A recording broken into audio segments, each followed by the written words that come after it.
Having trouble with focus mode on your Mac? This video is here to help you troubleshoot the issue.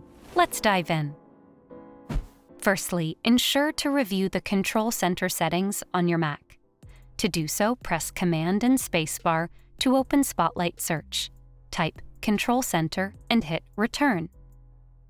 Then click on the arrows next to Focus and select Show when active. Next, examine the focus status settings.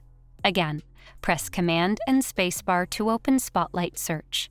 Type Focus and press Return. Click on Focus Status at the end of the screen and toggle on Share Focus Status, along with enabling all the toggles under the Share From section.